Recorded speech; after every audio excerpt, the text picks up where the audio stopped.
But WA police, according to several sources, have said that they've got no knowledge of a bus and a car and a crash over the last few days. I was so young. Ghislaine woke me up in the morning and said, "You're going to meet a prince today." I didn't know at that point that I was going to be trafficked to that prince. And then that night, Prince Andrew came to her house. 2.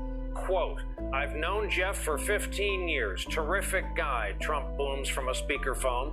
"He's a lot of fun to be with."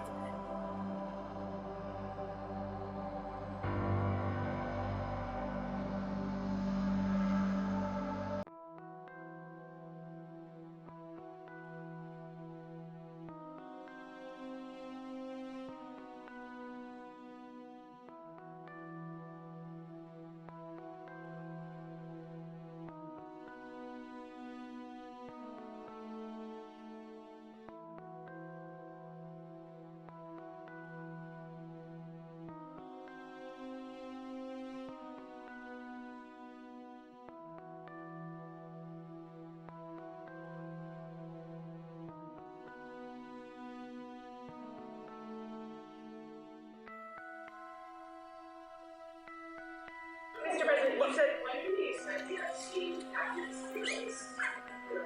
Which I don't know. I'll speak to the Attorney General about that. I really don't know. I know that we've done the RFK. The Kennedy, Martin Luther King is out there very shortly, so we'll find out.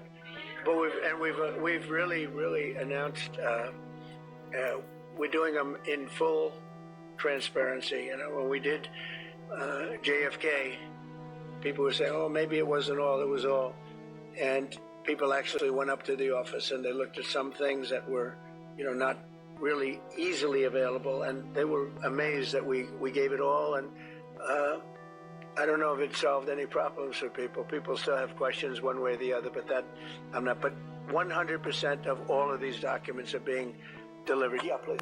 Epstein is now behind bars. He has a bail hearing on Monday. If it's up to the feds, he will not see the light of day. He was arrested when his private jet landed here Saturday night after a flight from Paris. His home was raided by the feds at the same time. He's had ties to several powerful figures, as you can see here, and once counted Donald Trump among his friends. Here is how New York Magazine quoted Trump for its profile of Epstein back in 2002.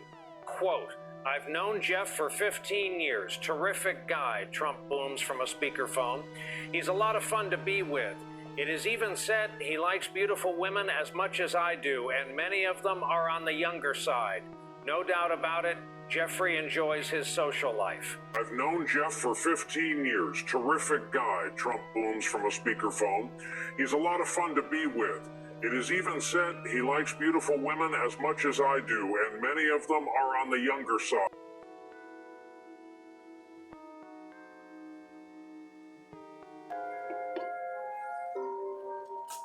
I was young, I was scared, I knew they were powerful. I didn't know what would happen if I said no. I didn't know what would happen if I reported them. That 16-year-old girl just let it happen. And that was how I got into BBs with Jeffrey and Gillett. Virginia Roberts was working in the spa at Donald Trump's Mar-a-Lago club in Palm Beach when British socialite Ghislaine Maxwell introduced her to multimillionaire Jeffrey Epstein. The training started immediately. I mean, it was everything down to how to give a blowjob, how to be quiet, be subservient, give Jeffrey what he wants. A lot of this training came from Ghislaine herself. And being a woman, it kind of surprises you that a woman could actually let stuff like that happen, but not only let it happen, but to groom you into doing it. And then there's Jeffrey who's telling you, "I want it this way, no, go slower, and don't do that, and do this."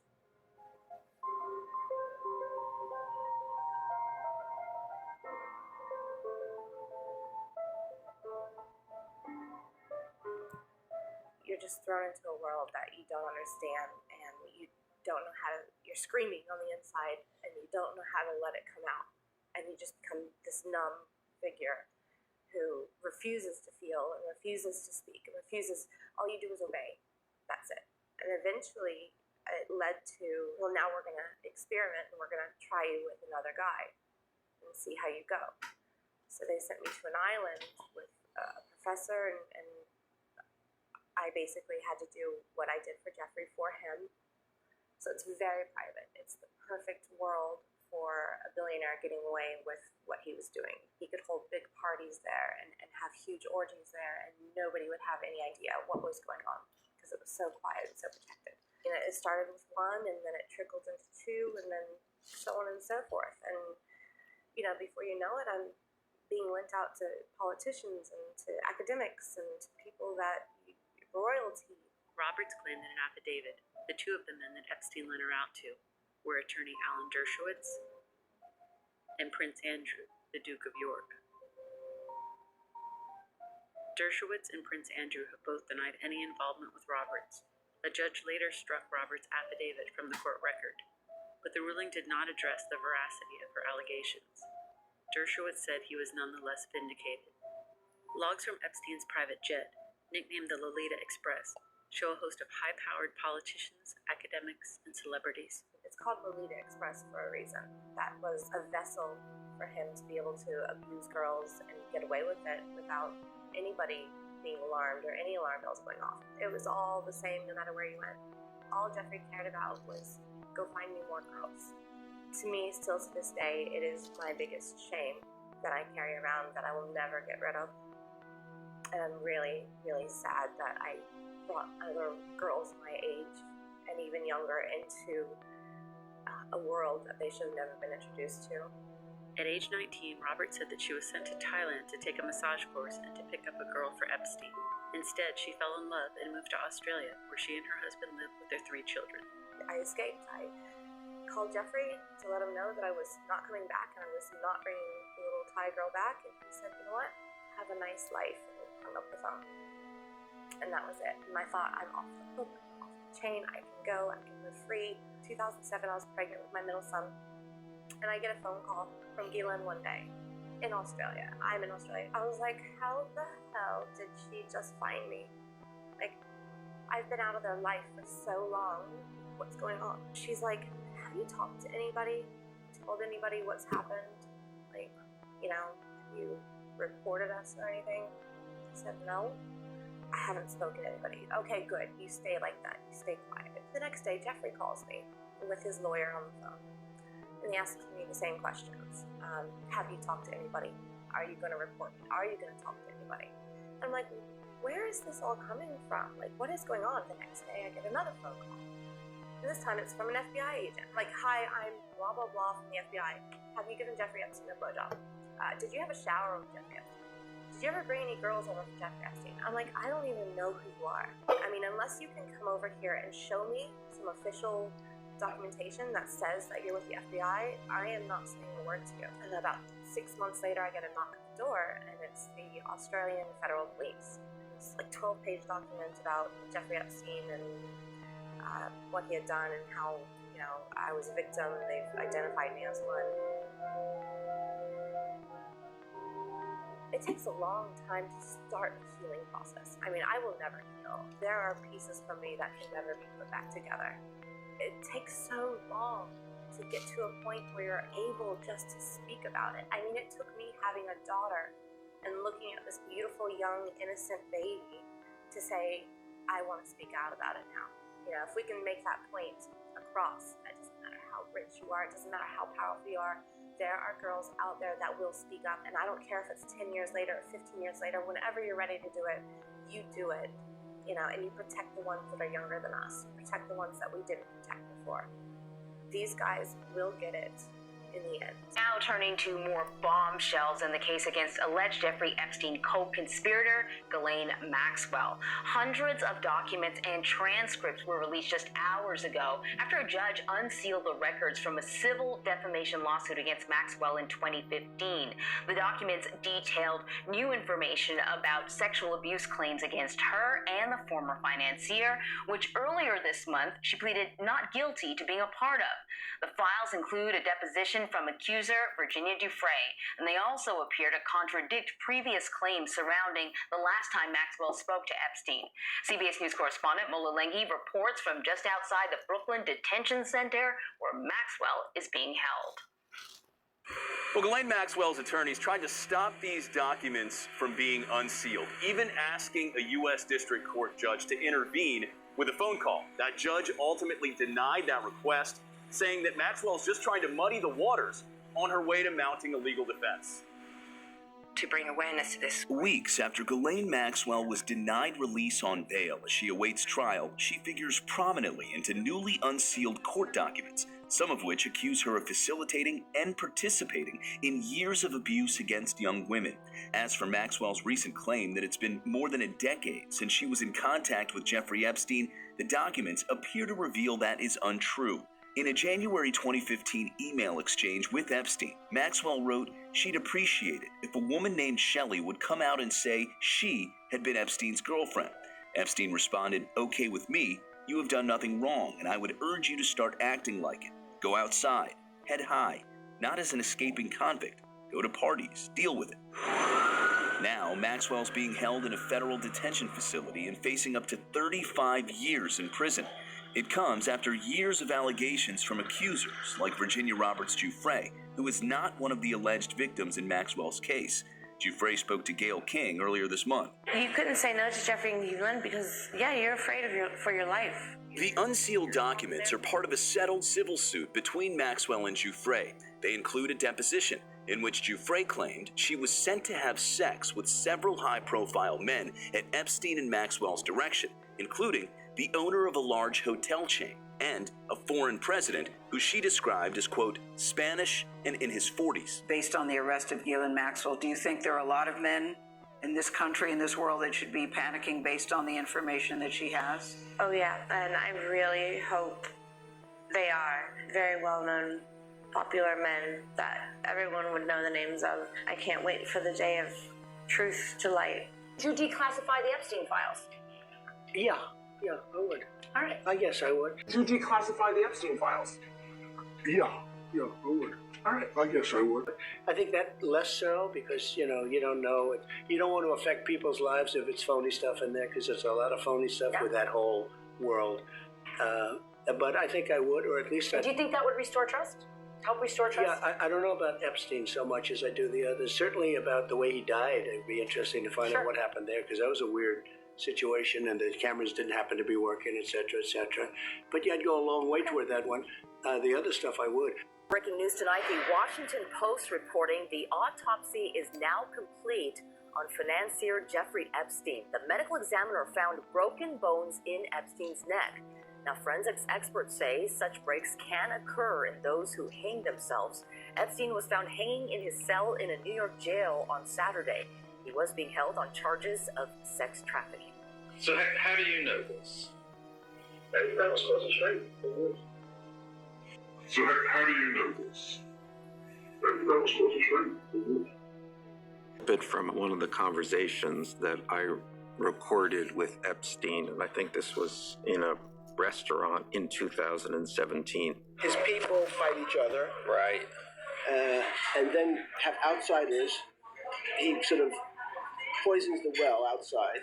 He will tell 10 people Bannon's a scumbag, and Priest is not doing a good job, and Kelly has a big mouth. And what do you think? Jamie Dimon says that you're a prop, and I shouldn't keep you. And I spoke to Carl Icahn, and Carl thinks I need a new spokesperson. So Kelly, even though I hired Kellyanne's husband, Kellyanne's just too much of a wild one. And then he tells Bannon, I really want to keep you, but Kellyanne hates you. I have more than dozens. I probably have 100 hours of Epstein talking about the inner workings of the Trump White House. We were underage. We were little girls. I was 16. I was 16. I started going to him when I was like 14 turning 15. If you think at 14, $200, that's a lot of money at 14 years old. I mean, that's a lot of money now. She's like, oh, do you need to make any extra money? I'm like, yeah. She's like, okay, I can give you, like $200. It's this older guy in Palm Beach. He gets a lot of massages from girls. They were recruited by someone who was adept at finding girls that would be willing to go to a house for a few $100s. It started out, give a man a back rub, but many cases it turned into something far worse than that, elevated to a crime, and a serious crime. In some cases, sexual batteries. My life would have been different if I would have never went to Jeffrey Epstein's house. It was just a dark turning point in my life. On June 30th, 2008, Jeffrey Epstein, a Palm Beach multimillionaire hedge fund manager, received what might have been the most lenient plea deal for a serial sex offender in U.S. history. The Miami Herald identified over 60 of his victims, just young middle and high school girls at the time of the abuse. More than a decade later, several of them are talking for the first time about how they were molested by Epstein and believe they were betrayed by the very prosecutors who were supposed to hold Epstein accountable. They came from fairly disadvantaged backgrounds. There was some dysfunction in their families. The lure of a lot of money was more than they were able to resist. I went from an abusive situation to being a runaway to living in foster homes to just already being hardened by life on the streets. The other girls that I personally know of that went were coming from trailer parks that were having gun shootings, drugs. My mother was on drugs at the time, and she couldn't provide for me, and I was pretty much homeless. One child would be lured over, would be paid substantial sums of money, would be offered the further inducement of being paid a bounty for anybody else that she was able to bring to Epstein. A network developed where many young girls in the same kinds of circumstance wound up being victimized. The three of us slid into the backseat of the cab and we drove. And I remember just driving down Okeechobee Boulevard and thinking how I had never been on Palm Beach Island before in my whole entire life that I had lived in West Palm Beach. By the time I was 16, I brought him up to 75 girls, all the ages of 14, 15, 16, people going from 8th grade to 9th grade at just school parties. That's where I recruit him from. All Jeffrey cared about was go find me more girls. His appetite was insatiable. He couldn't stop. He wanted new, fresh, young faces every single day. The sheer volume of girls, the frequency, sometimes several or many in the same day, the age of the girls. In some cases, there were victims that didn't know each other, had never met each other. They had basically the same story. I remember there was a staircase, and it was kind of like a spiral almost. And she brings us up the stairs, and it was like spiral stairs. You walked into his bedroom, around his bed, to almost a very little hall, and then it was another door. And that's where everything would happen, was in his bathroom. He would have a dresser, and it was filled with the first drawer was lotion, and then the third drawer down was sex toys. So we would take the massage table out and set it up in the middle of the room. And then he came in with his white towel on around him. And then he just laid down in his towel on his stomach, and he was just talking to people on the phone. When he flipped over, that's when he said, okay, you can go ahead and take off your shirt and pants, but you can stay in your underwear. He would want us to stand next to him, and he would masturbate while he stared at us, touched us. To pull his nipples and to play with them in between his fingers. And also while I was playing with his nipples, he kept doing that stuff to me. But he was very aggressive, when he would do it. And then he tried to put his finger in my underwear, and I jumped back. And I pulled back, and I was like, whoa. And he's like, no, it's okay. I'm sorry. I won't do that. And then he went back to doing that. He's like, just on the outside. And I'm like, oh my God. It ended with sexual abuse and intercourse, and then a pat on the back. You've done a really good job. Thank you very much. And here's $200. Before you know it, I'm being lent out to politicians and to academics and to people that royalty and people that you would never think, like, how did you get into that position of power in the first place if you're this disgusting, evil, decrepit person on the inside? Epstein, then in his 50s, was also suspected of organizing sex activities with underage girls at his homes in New York City, New Mexico, and on his private island in the Caribbean. You're talking about hundreds of children all over the world, victims that were alleged sex slaves of Jeffrey Epstein that they brought over from Eastern Bloc countries. I've seen hundreds of girls go through Jeffrey's swinging door, his ever-revolving door. This guy is big time. He knows people that know people that know people. Flight logs from his plane and his address book read like a who's who of some of the richest and most famous and powerful people in the world.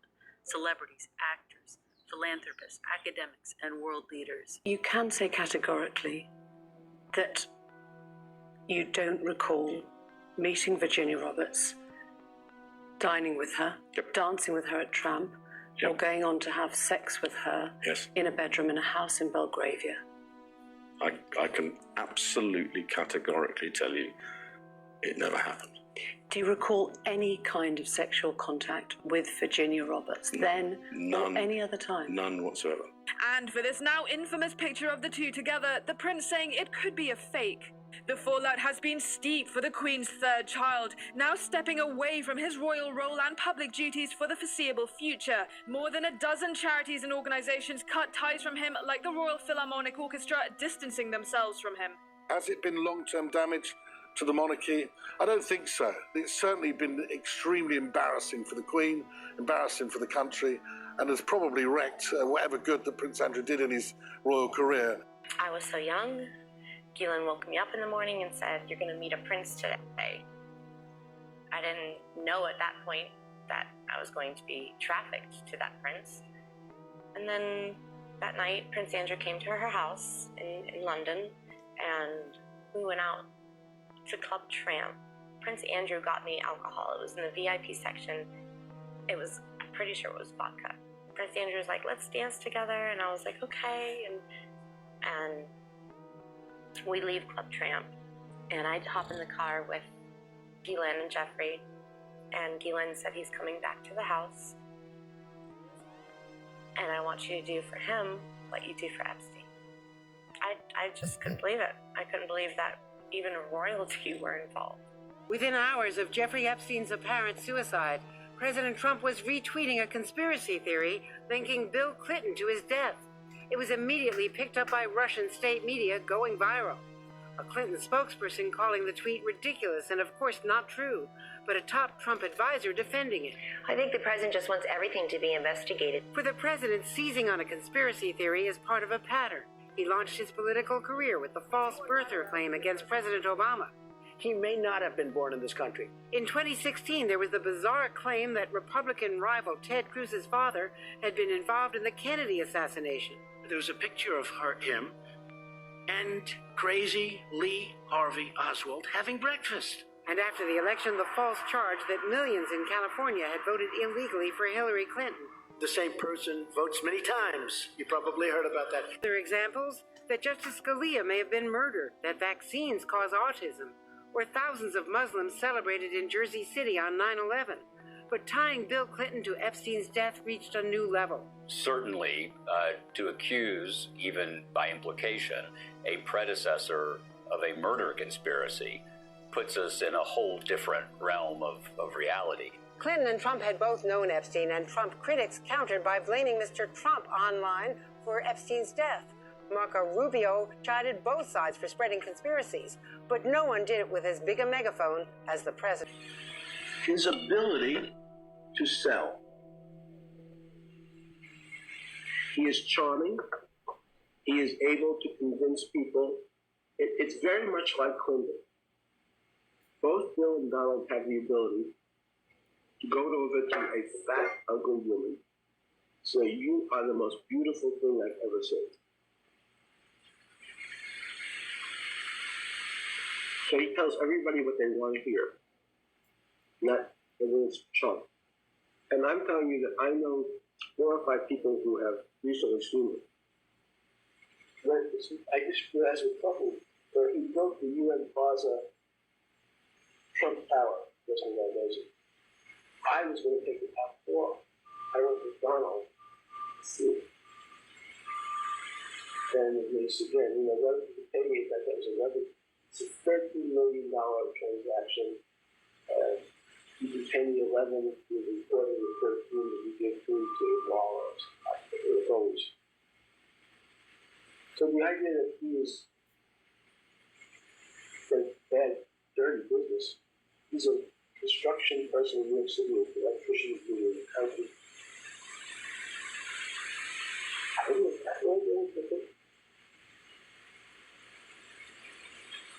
It's not even horrible human being. In Jeffrey's book, he does nasty things to his best friends' wives. Anyone who first tries to gain your trust and then uses it to do bad things. He does nasty things to his best friends' wives. Anyone who first tries to gain your trust and then uses it to do bad things. And she's still very beautiful. I moved on her, actually. She was down in Palm Beach. I moved on her, and I failed. I'll admit it. I did try. She was married. Huge news there. No, Nancy. No, this was... And I moved on her very heavily. In fact, I took her out furniture shopping. She wanted to get some furniture. I said, I'll show you where they have some nice furniture. I took out furniture. I moved on her like a... But I couldn't get there, and she was married. My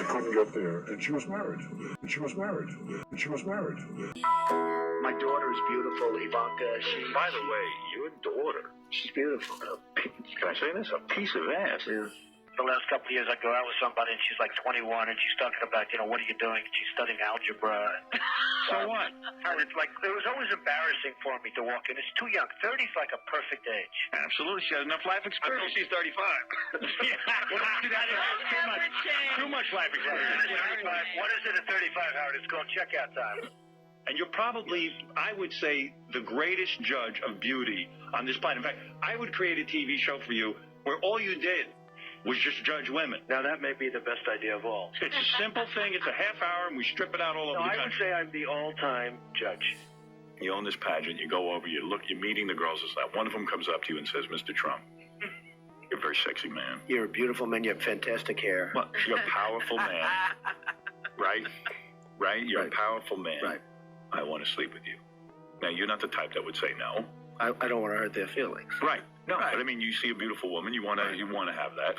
You're a guy who likes to have everything. Right? Well, couldn't that be construed, however, as conflict? Yes. I don't see it as a conflict. It could be a conflict of interest, but it's the kind of thing you worry about later. Oh, I see. You tend to think about the conflict a little bit later on. The question is, how can it not be construed? So, I mean, some of these foreign girls, Mr. Trump, in my country, we say hello with vagina. And, what you could also say, as the owner of the pageant, it's your obligation to do that. So you have done that. I'll tell you the funniest is that I'll go backstage before a show. Yes. And everyone's getting dressed and ready and everything else, and no men are anywhere. And I'm allowed to go in because I'm the owner of the pageant, and therefore I'm inspecting it. I'm inspecting. I want to make sure that like everything is good. You're there. Yeah, the dress. Is everyone okay? They're standing there with no clothes. Is everybody okay? And you see these incredible-looking women. And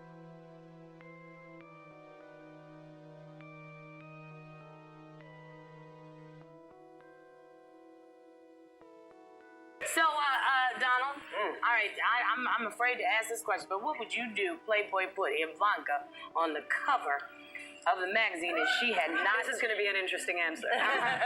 He doesn't even want you to have a drink. I know it. So it would be really disappointing. Not really. But it would depend on what was inside the magazine. If she posed, it would be fine. But if they put her picture on, but it depends on what goes inside the magazine. Well, see, that's her gripe. That's this girl's gripe. People assume there'll be nude photos. Right, you do assume misleading. that. Okay, but if there weren't, you wouldn't have an issue with it then. If they were using her to... I don't think Ivanka would do that inside the magazine, although she does have a very nice figure.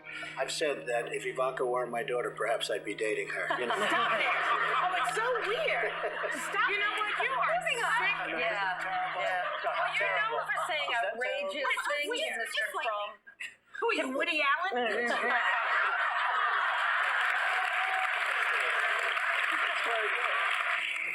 I feel let down, that he was able to commit suicide. Yeah, it was really upsetting. They failed us before. Don't fail us again. Exactly. That's all we're asking. Take us serious. We matter. You matter. You matter, and you matter. And for all the girls out there, you all matter too. Yes. A message to other possible victims of Epstein still waiting in the shadows. Jeffrey thought that we were disposable, and he threw us all away. And look who's still standing. But wait, there's so much more. There's some other stuff. And a lot of this was known. We didn't have the full documents. We knew that Virginia GIUFFRE had made this accusation. But this one is about Bill Clinton. And again, this is a total bombshell. So let's throw that up there on the screen. And look, according to this interview, Bill Clinton was at Epstein's Island with Epstein, Maxwell, and, quote, 2 young girls. Now, there's no allegation here of sexual impropriety. President Clinton has denied on numerous occasions that he was ever on this Little St. Jeffrey's, I think is what it was called, that island in the Virgin Islands that was owned by Jeffrey Epstein. However, remember that from that Netflix documentary, with many of its flaws, as I know I've heard from so many of you, they still had that interview with the IT technician for Jeffrey Epstein, who said somewhere between, I think it was the 90s and 2005, so his assumption is after Clinton left office, that he was seen just hanging out with Epstein on the veranda on Epstein's favorite part of the island. I believe that he was murdered. I was shocked. And I wondered how it had happened. Because as far as I was concerned, he was going to... I was sure he was going to appeal. And I was sure that he was under the non-prosecution agreement. But I wasn't in the indictment. So I wasn't mentioned. I wasn't even one of the co-conspirators. I obviously wish I'd never met him. You know, looking back now, I probably wish I had stayed in England. You make of Prince Andrew's denials. Can you comment on that? You said you won't be silenced. He has been outspoken. He knows what he's done, and he can attest to that. So Can you repeat that? We can't hear you. Step up. he knows exactly what he's done, and I hope he comes clean about it. Now is News Corp columnist Angela Mollard. Angela, great to see you. Let's start with the news just in today. The woman who accused Prince Andrew of sexual assault says that she has 4 days to live after a car accident. Now, in a post to Instagram, Virginia Roberts explains that she was hit by a school bus as she was slowing down to take a turn, and she said she's being transferred to a specialist hospital. What can you tell us? That's right. This post is quite odd. The picture of her is deeply alarming. She's battered and bruised, and as you say, she says that she's got 4 days to live. Now, this has been confirmed by her spokesperson, but WA police, according to several sources, have said that they've got no knowledge of a bus and a car in a crash over the last few days. According to several sources, have said that they've got no knowledge of a bus and a car in a crash over the last few days. Police in Australia appear to have disputed a claim made by Prince Andrew's accuser, Virginia GIUFFRE, that she was involved in a serious crash which has left her with just days to live. The 41-year-old, who previously alleged that the Duke of York had sexually assaulted her when she was a teenager, wrote on Instagram yesterday that her car had collided with a school bus. Well, it is here. There are some conflicting details in this, aren't there? Yes, it's a bit confusing, Mary, because in her post online, Virginia GIUFFRE said that she's gone into kidney renal failure and is being transferred to a specialist urology hospital. And she's posted a photo where she appears to be in a hospital bed and has quite severe bruising to her face. She goes on to say that she has 4 days to live after a crash with the school bus near to her home in Perth in Australia. Now, Western Australia police explain they know of a minor crash between a school bus and a car that was reported by the bus driver the following day, but there were no reported injuries to them as a result of the crash. Here's what the officers have said. I do know there was an accident on the 24th of March. It was a bus with another vehicle. And was there any passengers on the bus at the time? Were you aware? I'm not aware of passengers on the bus, but certainly the bus driver reported it as he was required to do and in the right time frames. And I'm advised it was about $2,000 damage in the vehicle, not aware of any injuries.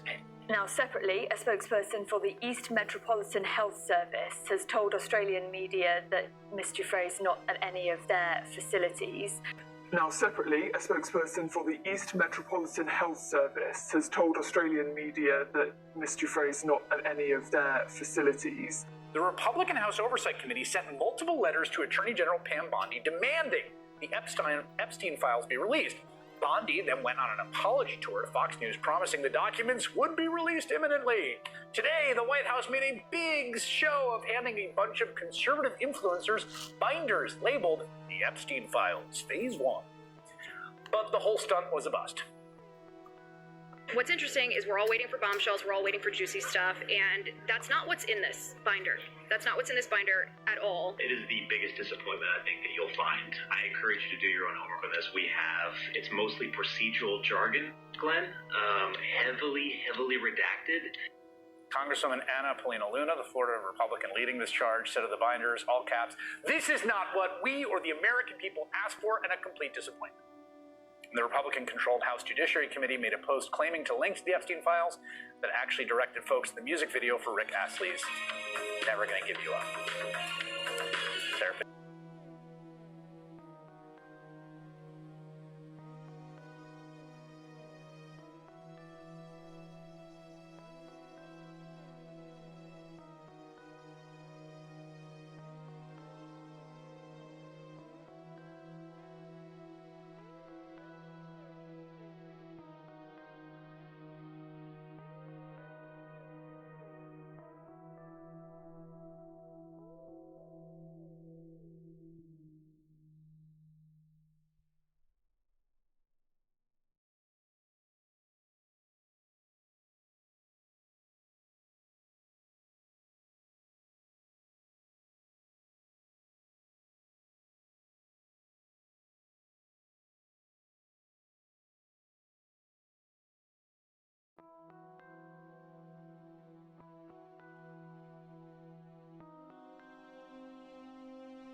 Prince Andrew accuser, Virginia Giuffre, was charged with breaching a family violence restraining order just days before her horror bus crash. The 41-year-old, who was trafficked by billionaire paedophile Jeffrey Epstein, had entered no plea at the Magistrates Court in Joondalup, near Perth, Western Australia. Virginia had been charged with breaching a restraining order on March 14, 10 days before she was hit by a bus while driving on March 24.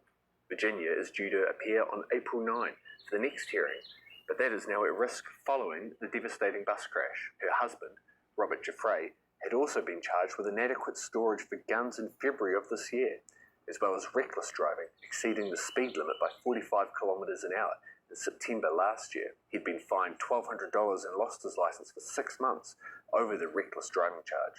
The pair had recently separated after 22 years of marriage and no longer lived together. In the wake of the reported split, it's claimed Virginia had been struggling due to not being able to see her kids. In a haunting last post before the accident on March 22, she wrote, "My beautiful babies have no clue how much I love them, and they're being poisoned with lies. I miss them so very much." She continued saying, "I have been through hell and back in my 41 years, but this is incredibly hurting me worse than anything else. Hurt me, abuse me, but don't take my babies. My heart is shattered, and every day that passes, my sadness only deepens." Just 2 days later, Virginia was involved in the crash, leaving her so injured she said she only had 4 days left to live.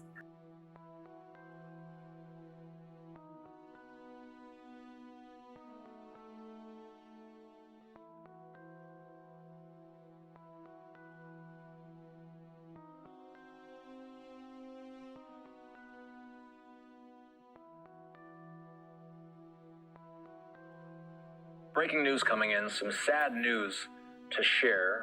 We're learning this from the New York Post, several other outlets reporting this as well. Virginia Giuffre, the most prominent victim of the late convicted pedophile Jeffrey Epstein, took her own life on Thursday. This is just weeks after she made headlines for saying that she had days to live after she claimed to have been hit by a bus. A statement given to NBC News was quoted as such from the 41-year-old's family. It says, "It's with utterly broken hearts that we announce that Virginia passed away last night at her farm in Western Australia. She lost her life to suicide after being a lifelong victim of sexual abuse and sex trafficking."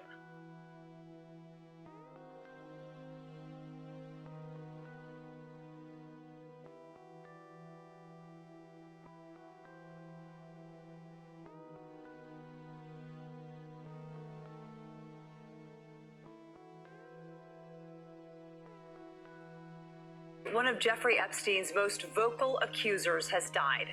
Virginia Giuffre was the very first of Epstein's many accusers to share her story publicly. As Ali Bauman reports, her family says the 41-year-old took her own life. Virginia Giuffre was the first accuser of convicted sex offender Jeffrey Epstein to waive her anonymity and go public. In a statement, her family says the 41-year-old was the light that lifted so many survivors. In the end, the toll of abuse is so heavy that it became unbearable for Virginia to handle its weight. Giuffre said in 2019, Epstein's sex trafficking ring passed her around like a platter of fruit to the rich and powerful, including Britain's Prince Andrew when she was 17.